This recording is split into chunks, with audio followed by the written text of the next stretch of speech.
The American cranberry is a native crop which has been cultivated in the US for a little over 200 years. In 2023 alone, upwards of 8 million barrels of cranberries were produced in the United States with a production value of nearly $35 million. However, with the increased restrictions on pesticide usage since the early 2000s due to environmental safety reasons, cranberry bogs are now seeing the resurgence of one of their most dangerous pests, the blunt-nosed leafhopper.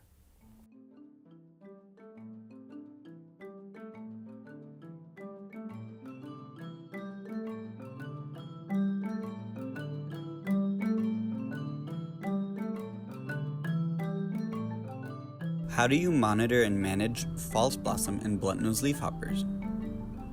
What preventative measures do you take to avoid the disease? So with the blunt-nosed leafhoppers and the false blossom, we do a lot of scouting and try to monitor the population and then decide whether or not we need to take action from there. And then we work with our entomologists at Rutgers to kind of figure out what the best thing to do is. So a lot of sweeping and a lot of just keeping our eyes open for the insect. Depending on the bog, we do 2 to 6 sweep sets per bog, and the sweep set being going with the sweep net 25 times back and forth.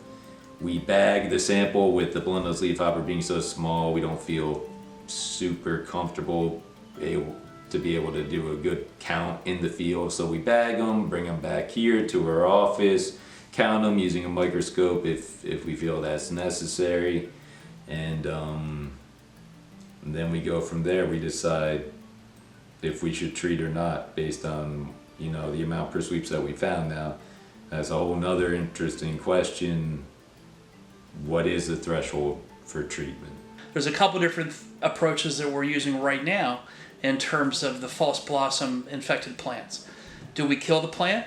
Do we let it grow? In our case, we've been very fortunate to where it hasn't had a really adverse effect on our production numbers. Our production numbers are still very, very strong. So what that means is the rest of the vines within the bog that are in the bog are not infected, and they're relatively strong vines.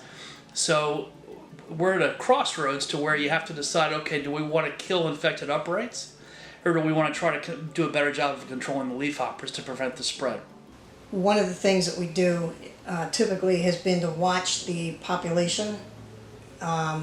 We'll kind of clean it up, get a clean slate, make sure it's a good result from the treatment, and then we'll monitor over the next couple of years. And I'm not going to spray for 2 of them, but when the numbers start to increase, sometimes you really don't have a good window.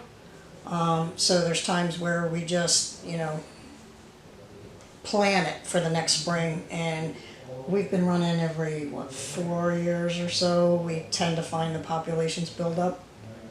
How has cranberry farming changed since false blossom disease and blunt-nosed leafhoppers came to your farm? How has false blossom affected your yields and farming practices? In my experience, and I think Brendan would say the same thing too, in some of the newer varieties, it seems more susceptible. There were certain sections of the farm where we had to pay attention more to potential false blossom strikes. And then if we did find numbers, we'd put a spray on there, which was always tricky as you're trying to navigate that window from finding them to right up against when you're putting bees out for pollination. In the field, they're kind of those infected uprights sitting there providing a reservoir for further infection. If a leafhopper feeds on them, goes to an uninfected plant, then the false blossom is spread even more. Yeah, sanding's the only thing that we've done. The only other option that I know of is to rip the vines out and replant the bog.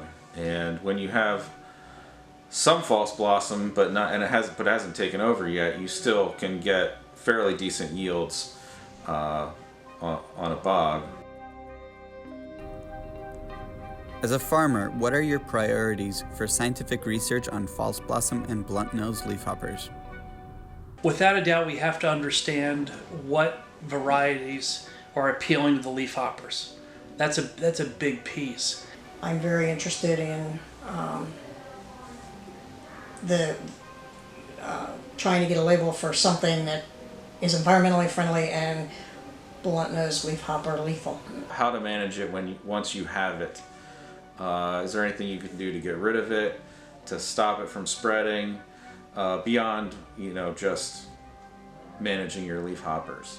What's the full life cycle of the leafhopper? When are they spreading this? Where are they coming from? And when should we spray them at what threshold?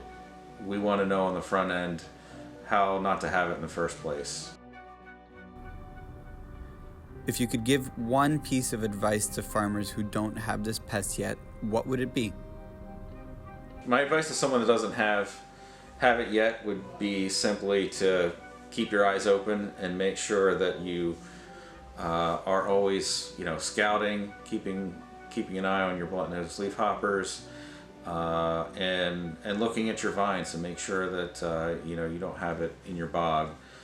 Find out what it looks like, get a good search image, and recognize it early to get on top of it. Controlling leafhopper population is the very first step, and then monitoring the condition of the vines at the same time is the number 2 piece.